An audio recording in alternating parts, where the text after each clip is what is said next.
in British criminal history. You might have seen it highlighted again because of this programme in the newspapers today.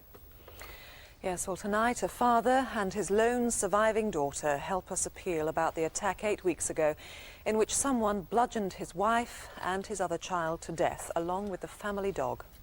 Sean Russell is a university lecturer. He's a botanist. His wife, Lynn, was a geologist. And the girls were described as cheerful, bright and popular at school. The tragedy happened on a footpath coming home from school in one of the most rural and scenic parts of Kent.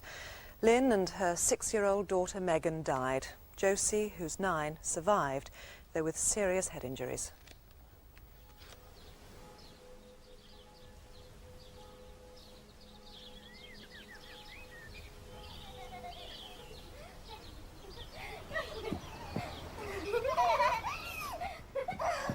Megan and Josephine had a very bright and happy future ahead of them. It had changed my priorities in life from pursuing work Megan, Josie, come and have a to look putting at my this. family first. Isn't it gorgeous? Both of us, Lynn and I, were surprised that they were such lovely children. Maybe we felt that we were a bit, being scientists, we were a bit precise and unemotional. But the children turned out to be very loving. So it goes like that. That's right. That, then that, then that, then that. That's right, and there's a little tiny bug inside. Yeah. Come on, let's go and look at the larkspur. Don't think you've seen those, have you? No. Why are you too busy playing tag? I'll show you now.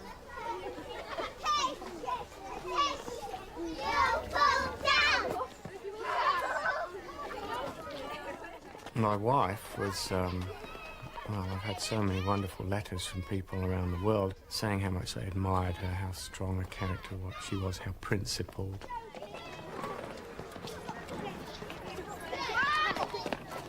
She was very academically brilliant, but from the minute Josephine was born, she gave up her job and she became completely committed to bringing up the family. Hey, how was the swimming? Yeah, it was really good. Actually won. Oh, excellent, well You should have done. seen me, Mum. Oh, what about you?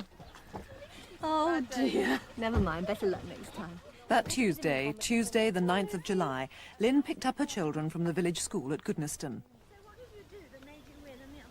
They regularly walked home, a half an hour's jaunt across the country.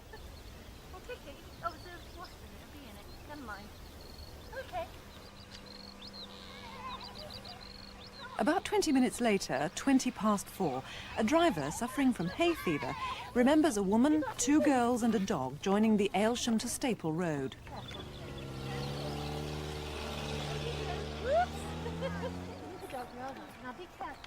This is Buckland Lane near Goodnesston, some 8 miles outside Canterbury.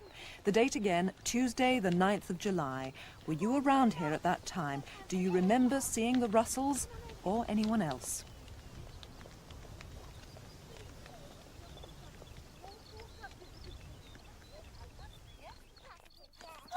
Look, can you see it there? Isn't There. it There's cute? a rabbit. Oh, isn't it sweet? Come on then. And it's got pasta and some what, salad? And cheese. The last steps taken by the Russells were along this track, used regularly by locals, known as Cherry Garden Lane. Look, when we get in, you two rush upstairs and get changed, and I'll get to...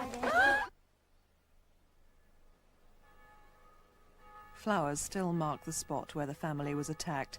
Lynn and Megan died, as did the dog. Josie was so badly injured that at first she was thought to be dead too. Since the murders 2 months ago, police have pieced together a great deal, but they now need new leads on 3 separate sightings.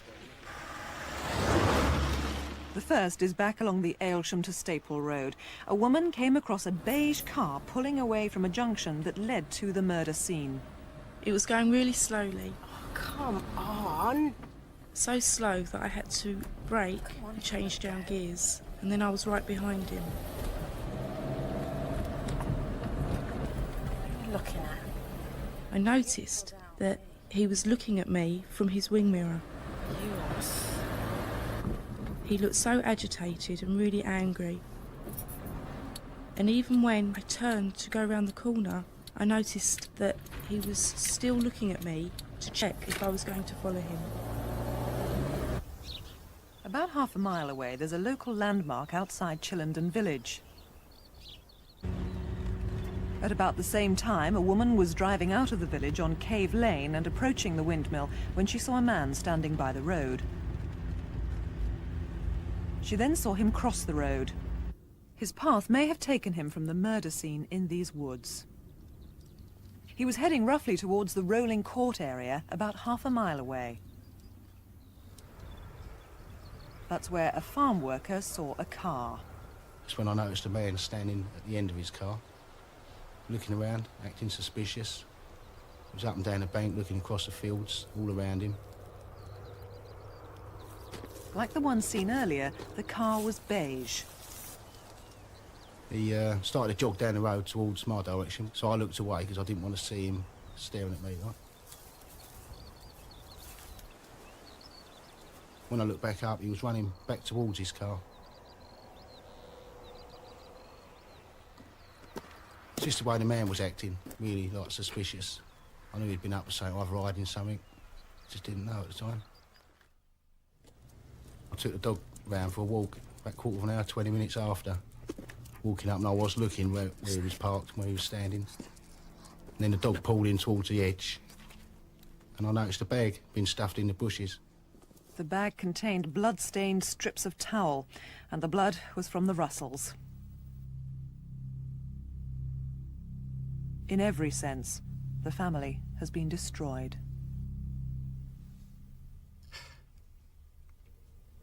I could never have that again. Not as full and complete a family life. I don't believe I'll ever find that again. It's like hopefully, half of my life has come to an end and I start a new half from a much more impoverished point. The gold I have left is Josephine. Mid to late July. I just have to look at her to see the way she's got better so quickly. That's what gives me strength to carry on. But I cannot make head nor tail of why a woman and 2 children and a dog would be attacked in that manner in the open countryside. Why? I think that's a word on everyone's lips. Detective Chief Inspector Dave Stevens, these are despicable murders. The intention was to slaughter almost an entire family. Yes, it was. It's very hard to find words to describe the horror and brutality of this despicable crime. Lynn Russell was bludgeoned over 20 times, probably with a hammer. Any one of those blows would have caused her death. Young Megan, an equal number of blows, each of which could have caused her death. Josephine witnessed that. She witnessed her mother and her sister being killed. They even killed her pet dog. And she will be able to provide some crucial information, you hope? Well, I've got to say, and what is good news about this is Josephine has made a remarkable recovery, and I do believe in the very near future she'll be speaking to us. Now, you have those 3 important leads to follow up, all within about half an hour of the murder. Crucially, the one of the chap acting very strangely beside the parked car. Yes, he was acting strangely and for some considerable length of time, about 10 minutes. The thing that's so crucial about that is that we found the towel in which contains the blood of our victims. Now, another beige or light-coloured car was seen about 15 minutes earlier, and the driver behind that car was able to give you a very good description of the driver. A very good description indeed.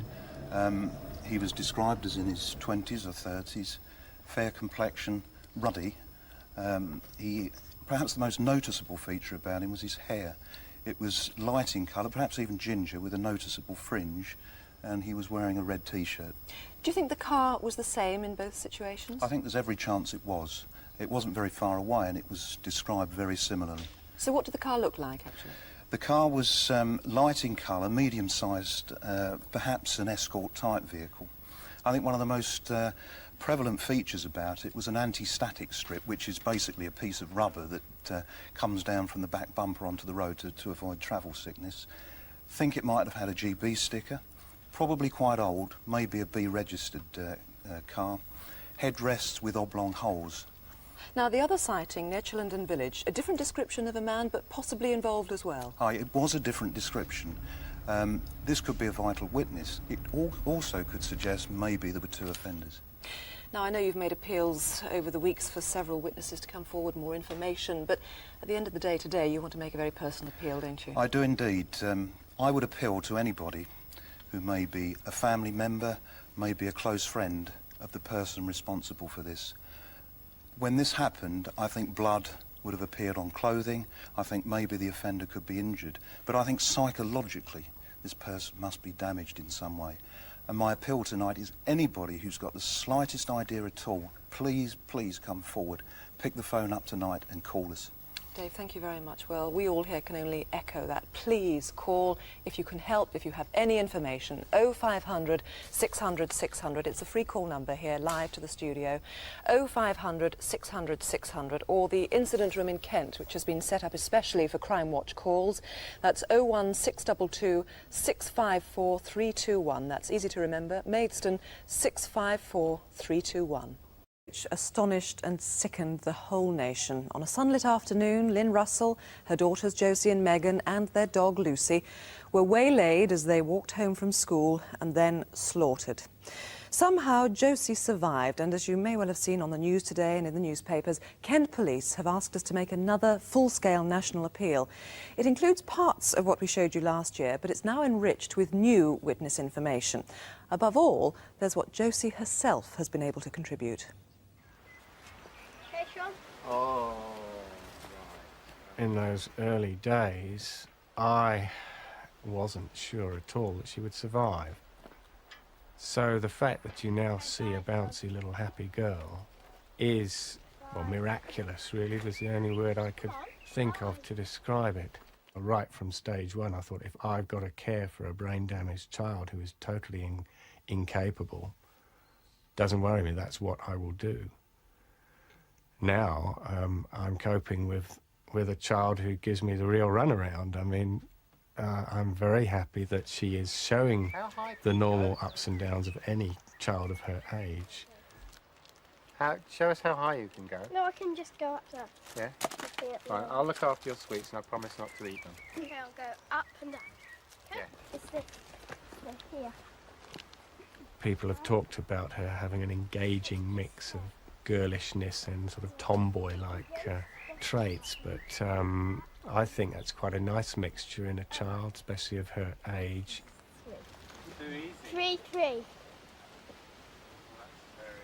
Tennis.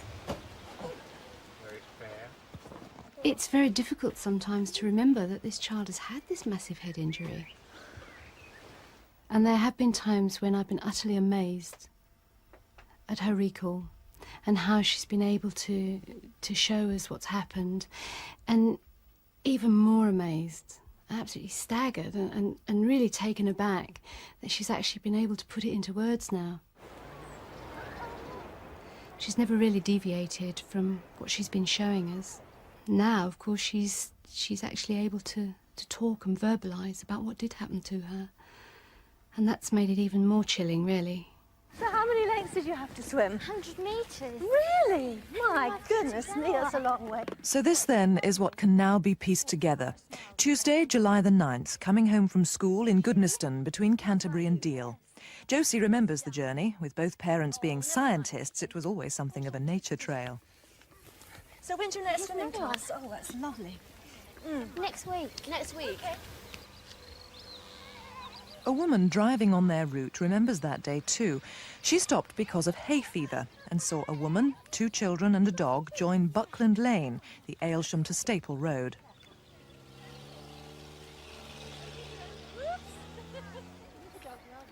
Josie has now confirmed they walked that way that afternoon.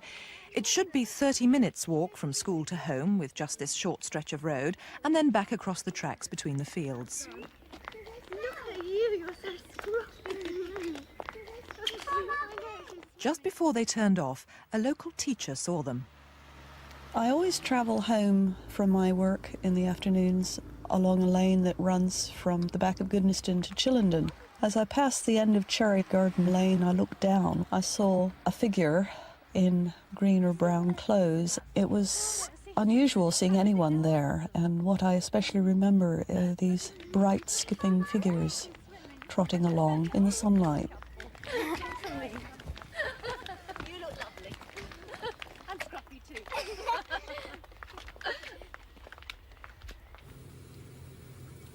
I drove on past Nucket's Wood and I saw, pretty sure it was on that day, an orangey red car.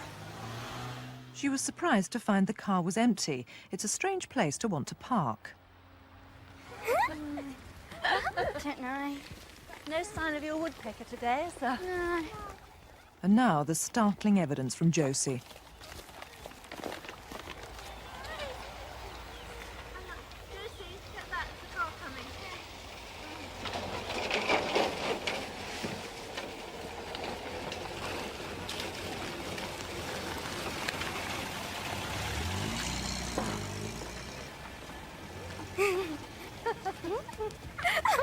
Hold on, you two.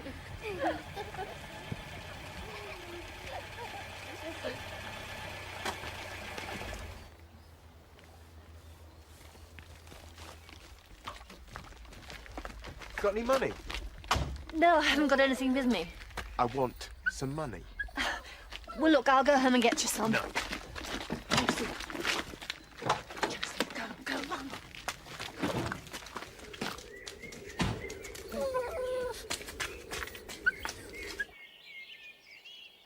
Josie says the man ran after her and caught her. She was taken with the others through the trees. They were tied up. The dog was strung up by its lead, and the man then began to beat them with a hammer. A little later, a local resident had to slow down as a car pulled out in front of her. It was coming from the direction of the murder scene. Come on.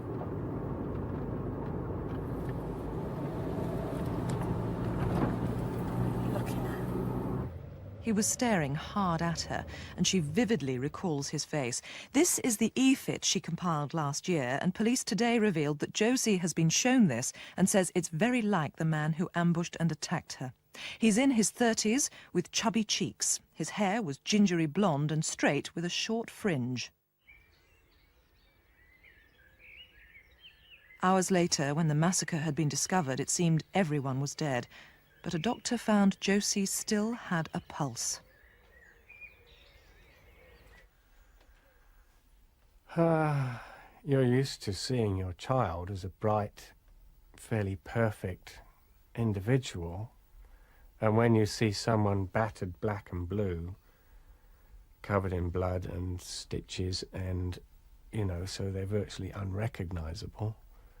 It was only Josie's freckles that told me it was her at all and not her sister, because I didn't know when we first went to the hospital which one of the girls it was going to be awaiting me there. But it's a terrible thing just by chance that she is the one who survived, that she is the one who, it's all had to happen to her. Yes, the main victims were my wife and Megan. They died. But Josie is a victim who's had to suffer then and now and further into the future. A chilling and tragic account, as Sean Russell says, made it even more so because Josie actually remembers what happened. Dave Stevens, a year has passed. You still haven't found the murderer. How have the public helped you in that year? The public really have helped enormously. Their support has been overwhelming. We pieced together a story which hasn't led to the killer. We still haven't received that vital piece of information that's led to an arrest. But Josie has now been able to talk. She's been able to give you the information that she can remember. How is that going to help? She's helped in many ways. In particular, she describes the killer. She describes the killer as looking very similar to our e-fit. In his 20s or 30s? That's right. She also describes the car, which is similar to other descriptions that we've had, although the colour is somewhat different Josie certainly describes a red car, but of course witnesses, non-traumatised witnesses, can get colours wrong, of course. And what about the motive and his manner? What did she say about that? Well, for the first time, we have a description of motive. The man asked for money. Was this a petty thief? Was this a person in the area that was looking to burglar a house, perhaps? Also, there were some other features about this that were very, very interesting. There were things about his demeanour. He was very calm when he first approached Lynn and the children. And also, when he was binding Josie, he actually said, "Are they too tight? Are your bindings too tight?" Is this a man who's obviously overtly violent? Maybe not. Possibly a man, if it is to be believed, with a milligram of compassion in a situation Perhaps, like this. yes. Perhaps, as I say, it's not somebody who's obviously violent. Now, a year has passed, as we've said. People have had plenty of time to come to you with information. You haven't had that vital shred of evidence. Who are you appealing to tonight? Well, I'm really appealing to anybody with information, however small. People do say, well, I don't want to waste the police time. But of course, we are the best judge of that. A small piece of information linked with other information could cause the vital breakthrough. But in particular, I think I'm appealing to somebody who may have an idea as to who the killer is. Perhaps a wife or a mother or a close friend. It takes an enormous amount of courage to come forward, to come to the police and say, I think it is a particular individual. Can I reassure the public that your call will be treated in confidence? Your safety is paramount to us. We've trained officers who will take that call. Please, can I implore you to come forward, pick up that phone now and give us that information. Dave Stevens, thank you very much. There is forensic evidence which can actually eliminate the person if it isn't that man. Now, please don't hesitate. We obviously have to catch this person. 0500 600 600. That's our free call number here to DCI Dave Stevens and his colleagues. Or call the incident room on 01622 654 321. It'd be wonderful if we could catch this person 1 year on today. That's Maidstone 654 321. And Lynn Russell and a savage attack on Josie. We can tell you more about what led to his arrest. It was Crimewatch's second appeal on the case. The first to produce new witnesses, but frankly by now the inquiry had almost run into the ground. So this time we pieced together all the clues about the killer's habits, and specifically we appealed for psychiatrists or anyone who might recognise the patterns of behaviour. One psychiatrist called in, startled by the similarities with a former patient. The name he gave, Michael Stone, was new to the inquiry and immediately caused a flurry of interest. Stone had been seen with blood on his shirt and had burned his clothing from that day, but couldn't explain why. He knew the remote area where the killings had taken place. He had an appalling history of psychopathic violence and specifically attacks with hammers. On an idyllic summer afternoon, he destroyed a happy family of the sort he'd never had himself.